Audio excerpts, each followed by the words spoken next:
Tenemos un invitado especial, al doctor Carlos Sánchez Berzaín, que es un destacado abogado y político boliviano, especialista en Derecho Constitucional y director del Inter-American Institute for Democracy en Estados Unidos. Ha patrocinado en Bolivia causas históricas en materia de defensa de las libertades fundamentales y del control de constitucionalidad. Ministro de Estado de la República de Bolivia 5 veces, fue ministro de Defensa en los gobiernos del presidente Gonzalo Sánchez de Lozada, miembro del CEAL de Bolivia, y ha sido precandidato presidencial del Movimiento Nacionalista Revolucionario en el año 1996 y sirvió como diputado nacional del 97 al 2002. Nos viene a hablar de la democracia en América Latina, un análisis objetivo de la democracia en América Latina, su influencia y efectos en los ciudadanos, sus derechos fundamentales, las libertades y la libre empresa. Con la democracia como parámetro, hoy existen 2 Américas. ¿Se puede hacer algo para cambiar esta crítica situación? Doctor Sánchez.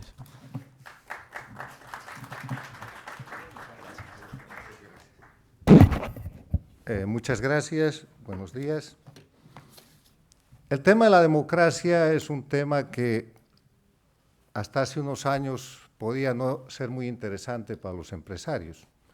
Pero hoy, con la América que tenemos, con muchos empresarios que han tenido que trasladar sus dineros, sus operaciones y en algunos casos sus propias personas y familias de la América Latina a otros sitios más seguros, como por ejemplo Estados Unidos, la Florida, Miami, Europa. Hablar de democracia es un tema que interesa cada vez más porque además en América Latina, aunque lo queramos soslayar, tenemos una crisis de democracia. Yo voy a hacer un análisis en base al único elemento en el que se puede hacer un análisis político serio, y es la descripción y la visión de la realidad objetiva, o sea, lo que está pasando.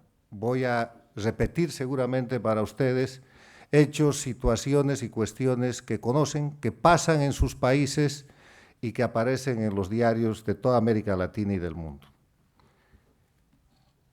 Si queremos nosotros utilizar un parámetro para comparar, como dirían los marxistas, un eje de contradicción para saber cómo se mueve la política en América Latina, quiero decirles que en mi criterio el eje de contradicción de derechas e izquierdas ya está superado. Y está superado porque tenemos muy importantes gobiernos de izquierda, como el anterior gobierno de Chile, el actual gobierno del Uruguay, el actual gobierno del Brasil, que tienen una apertura liberal de mercado, el respeto absoluto de derechos, no tienen presos políticos, tienen una justicia más o menos independiente y ustedes pueden trabajar bien. Son países en crecimiento, hay libertad para la gente. ¿Qué izquierda? Todos quisiéramos esa izquierda. Y si hablamos de gobiernos de derecha, vamos a mirar cómo gobiernos como el de Chile tienen que llegar al gobierno y volver a tener una agenda social. Lo que está pasando es que el proceso de globalización, el proceso revolucionario mundial que se ha producido a fines del siglo pasado y del cual somos parte en este siglo, ha hecho desaparecer esa contradicción y hoy día es nada más un rótulo, a veces conservadores y liberales aquí en Estados Unidos, pero no es un marco académicamente adecuado ni realmente adecuado para hablar de política. Yo prefiero, cuando hablamos de América Latina, hablar de países democráticos y no democráticos. ¿Por qué? Porque si usamos ese parámetro vamos a ver que en realidad, a partir de esa dinámica, lo que tenemos son 2 Américas, una América democrática y una América no democrática. Esto se empieza a producir a fines del siglo pasado, el 99, cuando Hugo Chávez se vuelve presidente de Venezuela y en busca de respaldo ideológico, político y de mantenerse en el gobierno hace alianza con la Cuba de los Castro. Y sin darnos cuenta, los latinoamericanos a principios de este siglo se pone en marcha un proceso que más tarde se hace visible y que se llamará movimiento bolivariano, socialismo del siglo XXI, el proyecto ALBA, ha tenido varios nombres, pero que se convierte en un proyecto transnacional que abarca ya varios países y que ha venido a tener unas notas características que no son en absoluto democráticas. Con ese marco de referencia histórico, fijemos un pequeño marco de referencia conceptual. Cuando se habla de democracia hay dificultades si es que no se tiene un concepto o no se tiene por lo menos una referencia de qué vamos a hablar. La Cuba castrista casi se considera democrática porque hace elecciones municipales. Hay países en el mundo que reclaman el nombre democracia para sí mismos. Acuérdense que en el marco de la Guerra Fría, la Alemania democrática era la Alemania comunista. Entonces, para hablar de democracia en América tenemos que acudir a un marco de referencia que es el más exacto y no es otra cosa que un tratado, que una convención internacional firmada por todos los países de las Américas, que se llama la Carta Democrática Interamericana, que el mismo día que las Torres Gemelas de Nueva York eran atacadas, se firmaba este tratado en Lima y que ha sido firmado y ratificado por todos los países de las Américas. La Carta Democrática Interamericana, poco difundida y mucho menos cumplida, tiene en su artículo 3 lo que describe como los elementos esenciales de la democracia. Ustedes saben que si a una cuestión, a una cosa, a algo que se está definiendo, se le quita lo esencial, eso desaparece. Entonces, esta es una forma que encontraron los redactores y los países para hacer un consenso y describir lo que es la democracia. Y esos elementos esenciales de la democracia son 5, de acuerdo a la Carta Democrática Interamericana. Primero, el respeto a los derechos humanos y a las libertades fundamentales. Segundo, el acceso al poder y su ejercicio con sujeción al Estado de Derecho.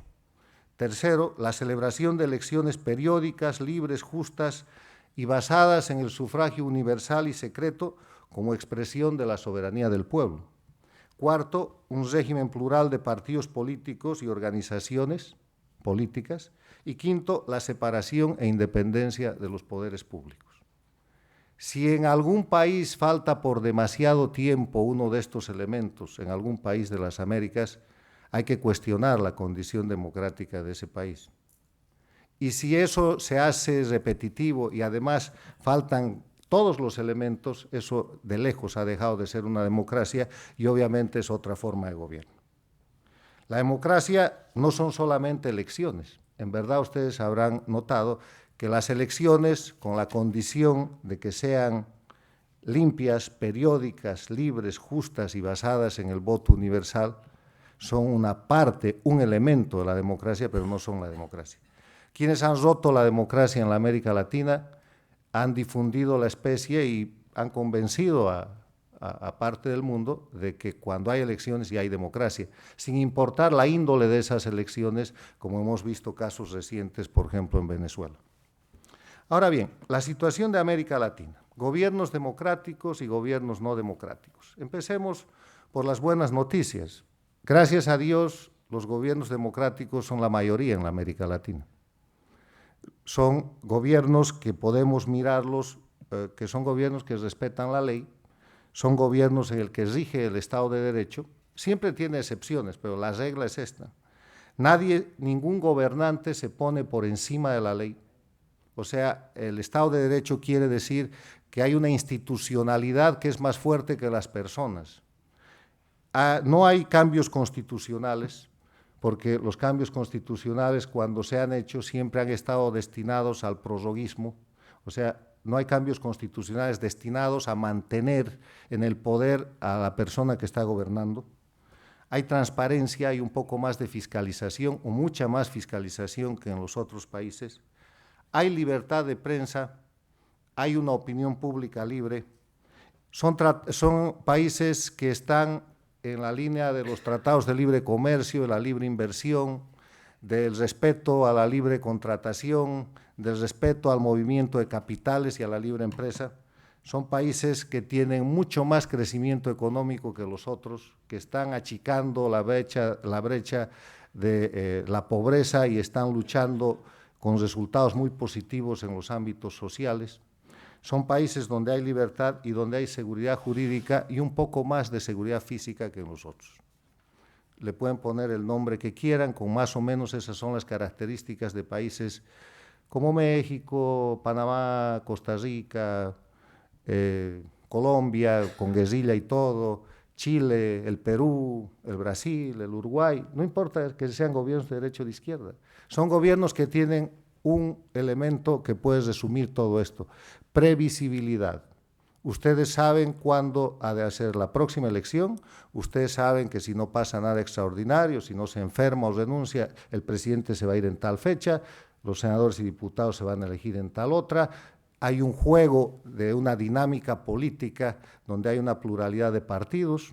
Ustedes saben que si deciden apoyar a cualquier movimiento político o amigo que decida hacer política, no van a ser reprimidos por eso, ni su empresa va a ser puesta bajo la luz del gobierno que está de turno.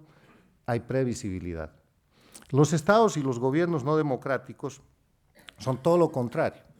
Tal vez la característica fundamental es que hay una persona por encima de la ley. ¿Recuerdan ustedes a Hugo Chávez diciendo: exprópieme esa industria, quíteme ese supermercado, entre a esa fábrica, tráigame, mande al juez y meta a la cárcel a este señor o a esta señora, destitúyame a esa juez? ¿Y dónde está la ley? ¿Dónde está el Estado de Derecho? O a Evo Morales, presidente de Bolivia, diciendo que él le mete nomás y que si viola la ley eso lo arreglarán los abogados, que es más importante su proyecto político que el respetar la ley. O al señor Correa expresándose públicamente con relación a cómo ha de confiscar canales de televisión, propiedad privada de empresarios, cómo ha de liquidar a un periódico porque hay un columnista que escribió una columna que no le gustó y los dueños del periódico tienen que ser enjuiciados con una indemnización de varios millones de dólares, cómo le dice a la justicia el resultado que quiere en un proceso, etcétera. Entonces, aquí hay gente que se ha puesto por encima de la ley, que es el jefe del gobierno, por lo tanto no hay Estado de Derecho.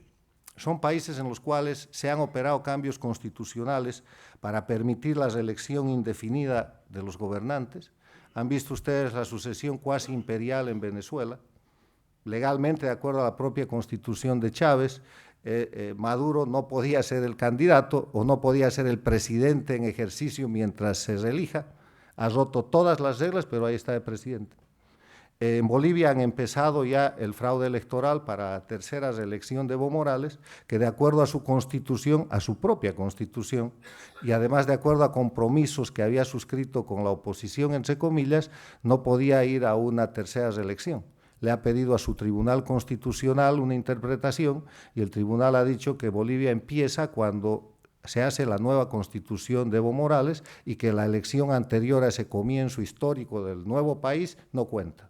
Entonces ahí va, y el próximo año seguramente en diciembre del 2014 veremos a Evo ganando la elección y ser felicitado por ser un presidente democrático. Gran farsa, pero que todo el mundo acompaña y acompañamos. El otro tema es la justicia. El tema de la justicia tiene que ver con esa división de los poderes del Estado, del poder público.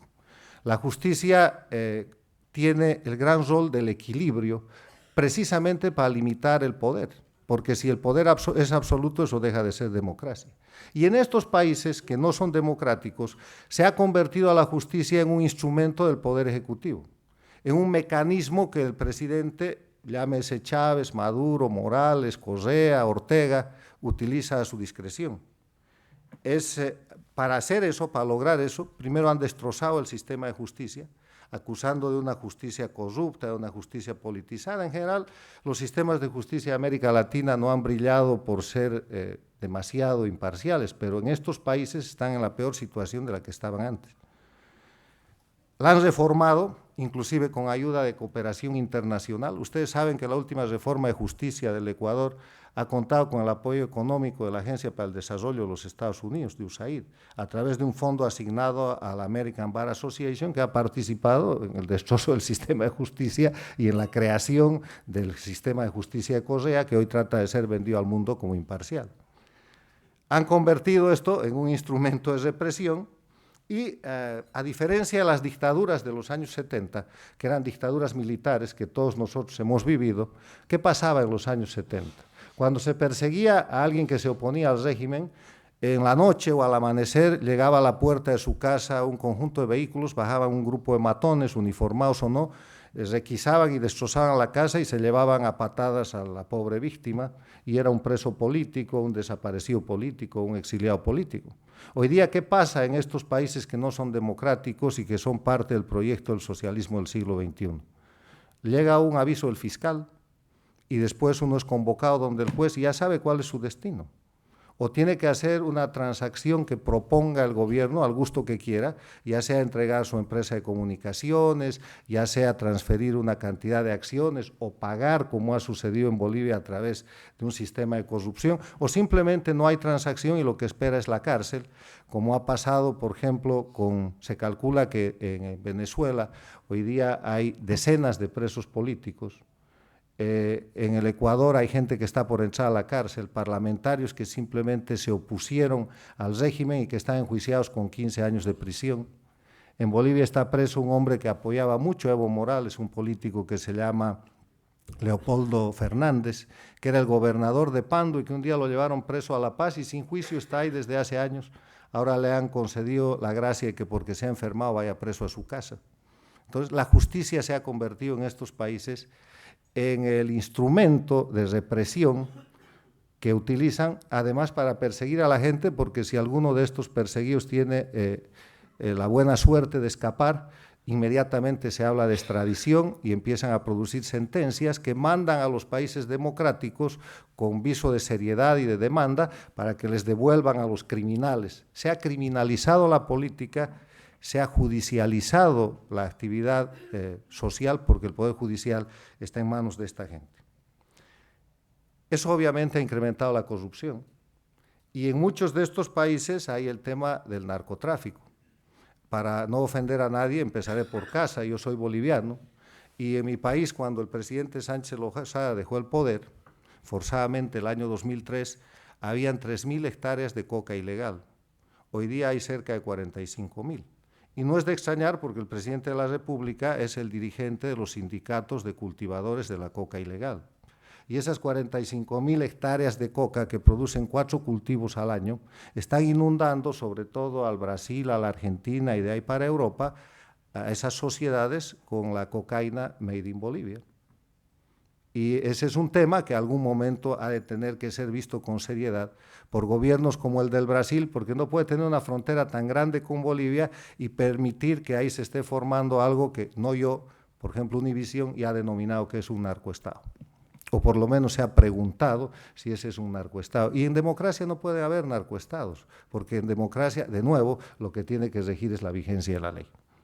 La libertad de prensa. En estos países la libertad de prensa simplemente ha desaparecido. Si quedan algunos vestigios es por muestreo.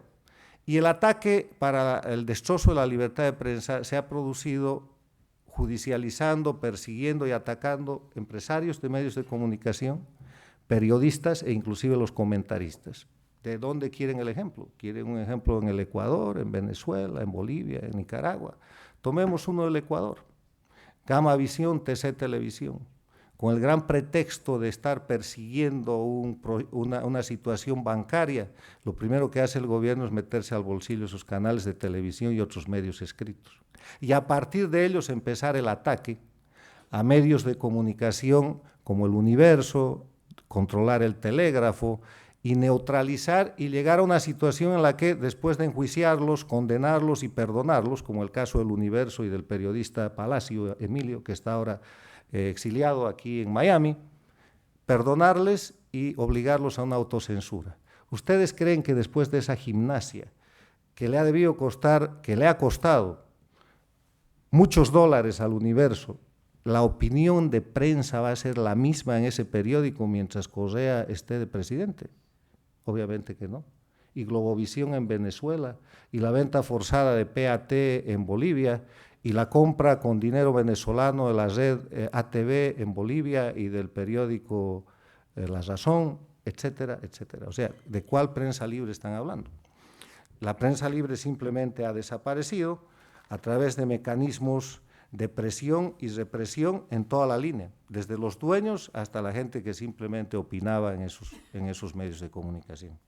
Y la opinión pública, ustedes saben que la opinión pública es el último reducto de la defensa de la democracia. Para que haya democracia tiene que haber elementos formales, que ya los he mencionado, y hay dos elementos que no son formales. Un elemento es la prensa libre y el otro es la opinión pública. Y la opinión pública se forma a través de la prensa. Entonces, para controlar la opinión pública es que controlan la prensa. Y así este club internacional no democrático ha formado redes transnacionales, ha ejercido y ejerce a nivel internacional también mecanismos de presión y de represión, de los cuales ustedes no son, digamos, no están exentos, porque inclusive debe haber ejecutivos suyos o personas, miembros de sus empresas, que han tenido que pasar como víctimas por este vía crucis de la no democracia. En todo caso, estos estados no democráticos son además centralistas, son estatistas, porque como quieren ejercer el poder total, concentran todo, nacionalizan, nacionalizaciones muy curiosas. Por ejemplo, en Bolivia, de nuevo para no ofender a nadie, mi país, en el gobierno del presidente Sánchez de Lozada, lo que se hizo fue capitalizar las empresas y dar el 50% de las acciones, todo el patrimonio que existía en el momento de la capitalización, al pueblo de Bolivia. Ese pueblo de Bolivia tenía unas administradoras de fondos de pensiones que manejaban las acciones de los bolivianos y con ese resultado les pagaba a los mayores de 65 años una renta anual vitalicia que se llamaba Bono Sol. Llega Evo Morales al gobierno y nacionaliza las empresas, ¿haciendo qué? Quitándole las acciones a los bolivianos y poniéndolas en poder del Estado. Yo no conozco cómo se puede nacionalizar un patrimonio que es de los bolivianos en vez de quitar el patrimonio a los extranjeros, cosa que hizo después. Porque después de hacer la nacionalización a los bolivianos, apoderándose de las acciones de la capitalización, de los fondos de pensiones, no pudo eliminar el Bono Sol, le cambió el nombre y lo paga con recursos del Estado. Después atacó las empresas americanas, italianas, españolas y produjo nacionalizaciones. Bueno, el otro elemento de estos países no democráticos es que o están en crisis o van rumbo a la crisis, porque en este caldo que les he descrito no hay manera de tener éxito. Venezuela es el país que de repente está más cerca, el que se muestra con mayores éxitos de repente es el Ecuador, y en el tema del Ecuador hay que tomar en cuenta algo que empresarios, políticos y la sociedad deberíamos pensar. La estabilidad económica del Ecuador tal vez se deba a un elemento que no tienen los otros países no democráticos, y es la dolarización. La moneda que cursa en el Ecuador es el dólar, y lo único que Correa no ha tocado es la dolarización. Entonces, ahí hay una economía que está creciendo, le está haciendo obras. Lo que no se sabe, por falta de transparencia, como en todos estos países, es cuánto le debe Correa a la China, o cómo es la cuenta con Venezuela, o qué tipos de contratos petroleros de reciprocidad sobre campos muy importantes en el Ecuador ha hecho Correa con PDVSA. Hay cosas que no se saben, pero que hoy día parece un gobierno con éxito económico, sin duda, pero miren la dolarización. Venezuela ya está en crisis, Bolivia que bajen un poquito más los minerales o que tenga algún bache por allá y el tema del narcotráfico sea un poco controlado, va a ser un país en una crisis casi inmediata, donde el recuerdo de la crisis económica, de la hiperinflación de los 80 del gobierno de Siles Suazo va a ser un pálido recuerdo y un pálido reflejo, pero ahí van, son países que no tienen éxito. Y en materia de la libertad de los individuos, de la libertad de las personas, estos países que no son democráticos son países que tienen perseguidos políticos, no son políticos perseguidos, son perseguidos políticos, que quiere decir empresarios, ciudadanos, dirigentes sindicales, periodistas, hombres y mujeres, gente del pueblo, gente que los llevó al poder, que están perseguidos por una causa política. Y la causa política es que dejaron de ser amigos, ya no les gusta o tuvieron el atrevimiento de oponerse o querer formar algún movimiento o auspiciar o dar unos centavos a algún candidato, lo que fuera. O de repente tener una empresa exitosa en la cual el centralismo y el estatismo del gobierno tiene interés. Perseguidos políticos que no son perseguidos a la violenta, como en la década de los 70, sino perseguidos judicialmente con jueces y fiscales. En consecuencia de eso hay presos políticos y también hay exiliados políticos. Si ustedes pueden contar el exilio cubano, que data desde 1959 por millones de personas que han salido al exilio en 54 años, pueden contar el exilio venezolano por miles. Aquí en Miami hay una ciudad que es El Doral, que tiene un alcalde venezolano. ¿Y eso por qué? Porque son los venezolanos que votan ahí. Esos son los miles de exiliados que están aquí en otros lugares. Y por esa razón el señor Chávez le ha hecho la gracia al exilio venezolano, al que no puede quitar la ciudadanía, de quitarles el consulado para que no puedan votar en Miami y tienen que hacer caravanas para ir a votar a Nueva Orleans. Los exiliados políticos venezolanos por miles, los bolivianos por centenas. Hay exilio político en los Estados Unidos, hay exilio político en el Perú, hay exilio político en el Paraguay boliviano, hay exilio político boliviano en el Brasil, hay exilio político en España. No lo hay en Chile porque Chile en determinado momento empezó a expulsar a la gente que pedía asilo y esos señores están en la cárcel, un gobierno de derecha. Y el exilio político boliviano además nace en octubre 17 del año 2003, hace casi 10 años, cuando en la marcha de este proyecto se derroca al gobierno constitucional del presidente Sánchez Lozada y la gente creía que eso terminaba ahí. Mucha de la gente que aplaudió ese derrocamiento y que inclusive participó en su legalización, hoy día está exiliada. De los 6 gobernadores que habían en la denominada media luna, de 9 departamentos que tiene Bolivia, 6 eran opositores a Evo Morales, 5 están, 1 en la cárcel, 4 en el exilio. De los candidatos presidenciales hay gente en el exilio. Está de los gobernadores Cosío exiliado en el Paraguay, Reyes Villa exiliado en Washington, está exiliado, todos están exiliados y los que no están exiliados están presos. Y hay otra gente que no siendo exiliada no puede volver a Bolivia.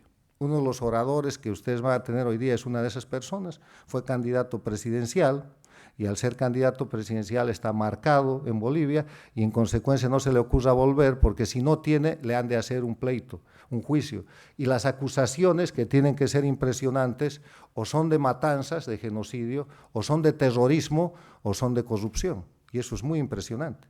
En el empresariado boliviano cruceño que ustedes deben conocer, hay un joven líder que es empresarial, sus padres hicieron mucha fortuna y él es un empresario de banca y de todo, que se metió al Comité Cívico de Santa Cruz, no a la política. Y el gobierno le montó un caso de terrorismo y hoy día está exiliado en el Brasil. Entonces, el exilio boliviano, que es por centenas, está distribuido en diferentes lugares. Y después viene el exilio ecuatoriano, que es por decenas todavía, pero que está conformado por empresarios, que está conformado por periodistas y que está conformado por políticos.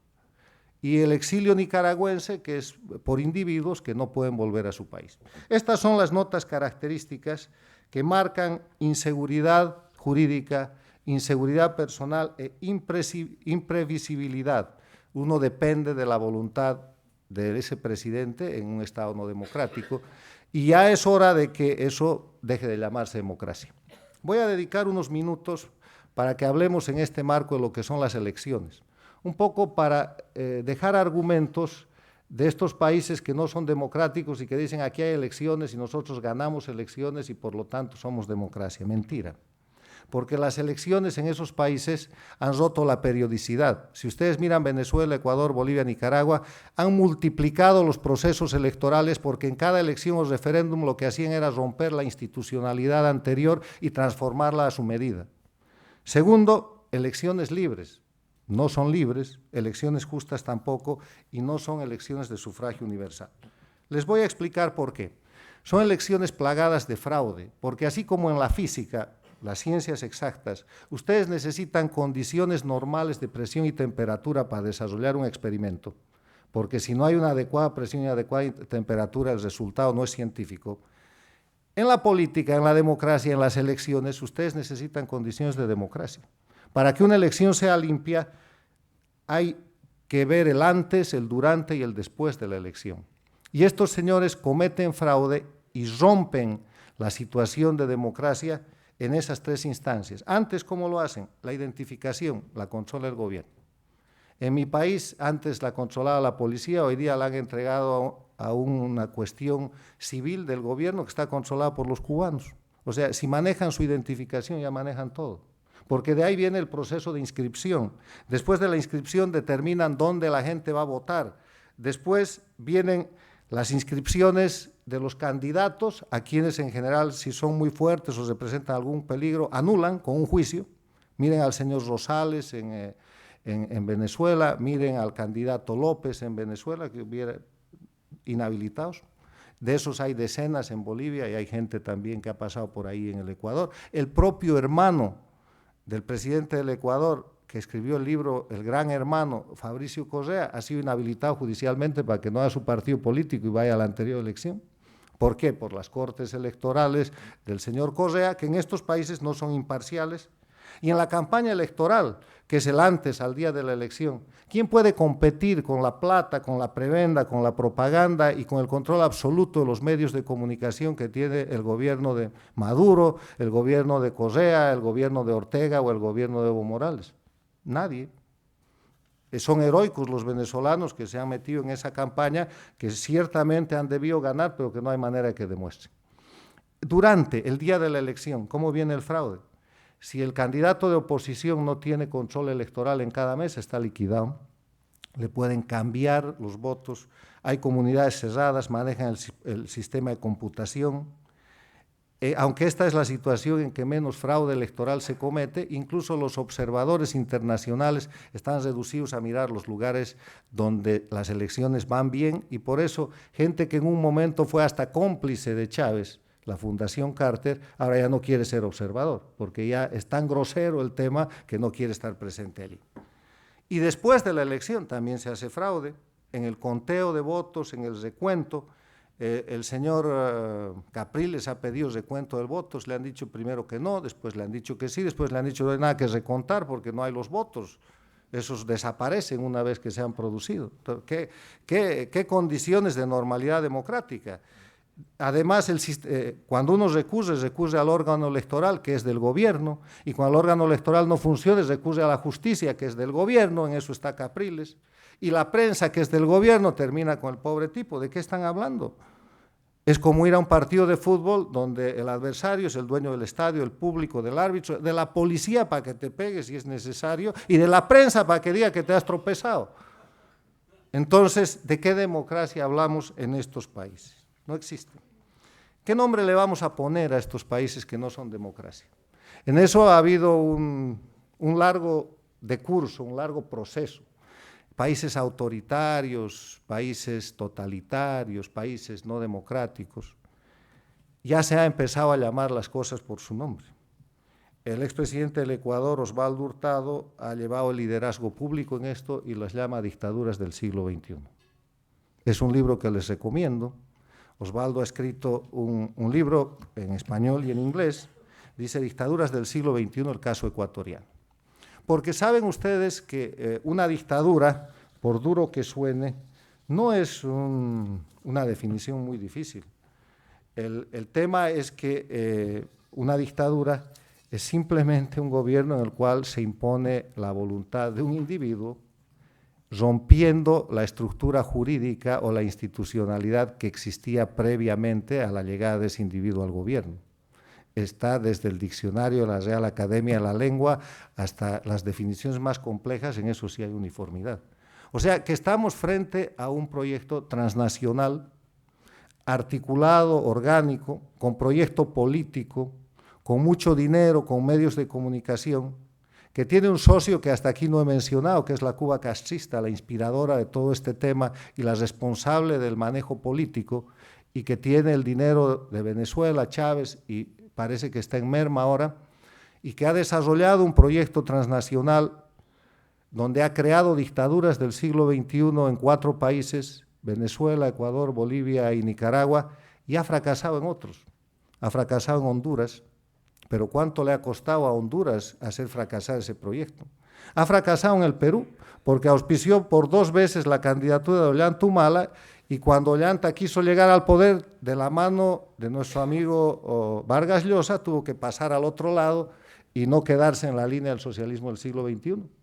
Ha fracasado en El Salvador, donde ha financiado al actual presidente de El Salvador, pero la presión social, la institucionalidad del país lo ha mantenido a raya y no ha de cambiar la Constitución, y en El Salvador van a haber una próxima elección y un próximo presidente.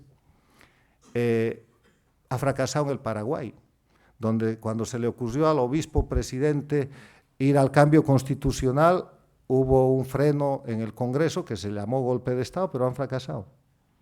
Pero hay países todavía en los que pueden tener éxito.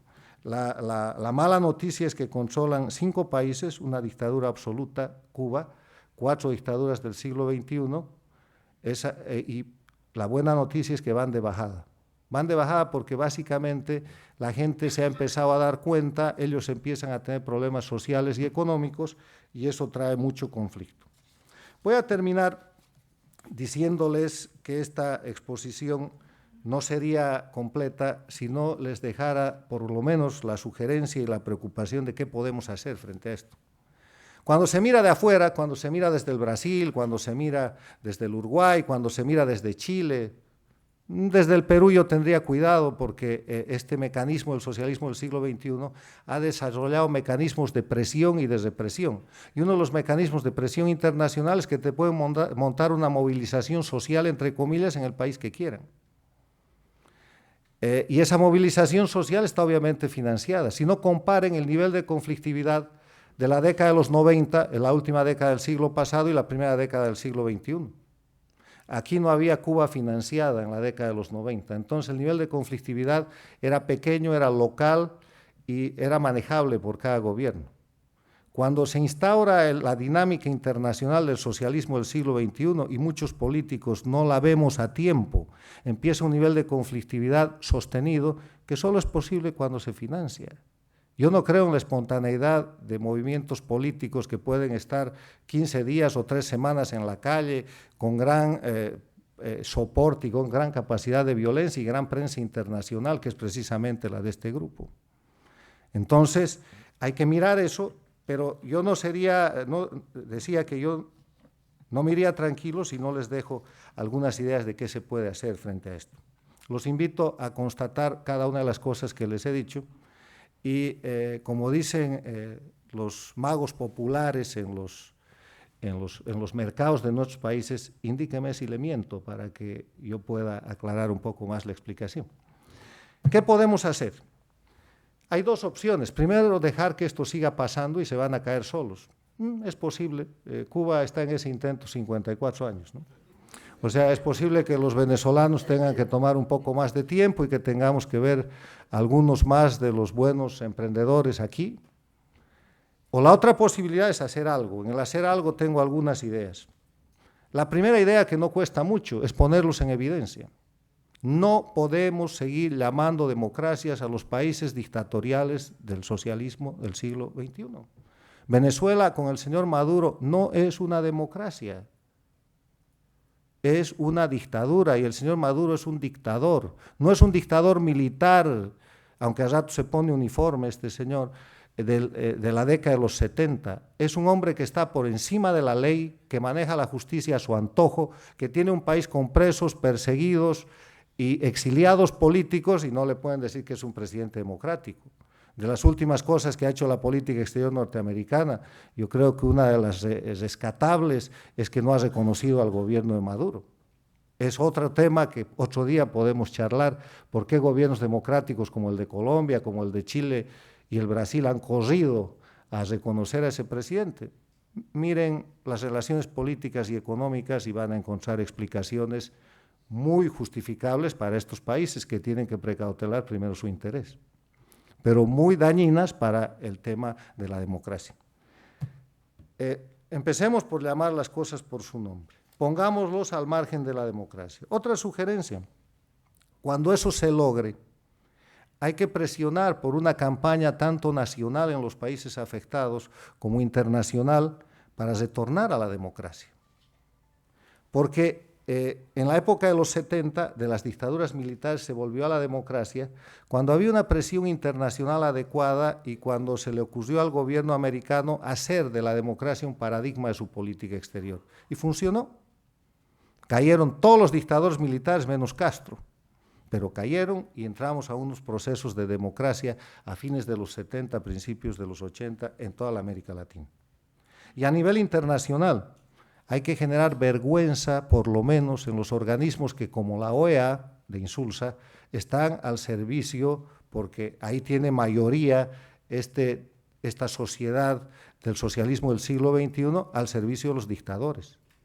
Hay que salvar la Organización de Estados Americanos después de la derrota que sufrió los Estados Unidos en Chile, cuando Condoleezza Rice se dejó convencer de que Insulza era un hombre neutral, y después lo vemos cómo se maneja, haciéndose llamar de todo con el Chávez vivo y destrozando la democracia y no queriendo aplicar ni recordar la Carta Democrática Interamericana, cosa que es una vergüenza. Y el otro mecanismo en el que yo he pensado, y ustedes que son gente creativa pueden pensar en muchos más, es reclamar elecciones limpias. No es que no hay que ir a las elecciones. En mi país, que es el próximo fraude que se prepara, acaba de pasar el fraude ecuatoriano, que ha pasado así disimulado, inclusive porque la oposición no ha reclamado mucho, acaba de pasar el fraude venezolano, que todavía sobrevive y todavía grita. El fraude que viene es el fraude boliviano, el fraude nicaragüense. El fraude boliviano ya ha empezado y hay que reclamar, por lo menos, mostrando parte de lo que hoy día les he explicado, que esas elecciones no van a ser limpias y que las elecciones que vienen son unas elecciones que no son elecciones. Es un acto de show-off, es una puesta en escena para revestir de un barniz falso de democracia a estos dictadores. Termino diciéndoles que soy un convencido de que la democracia es el mejor ámbito para el desarrollo empresarial, pero decir eso es predicar en conversos.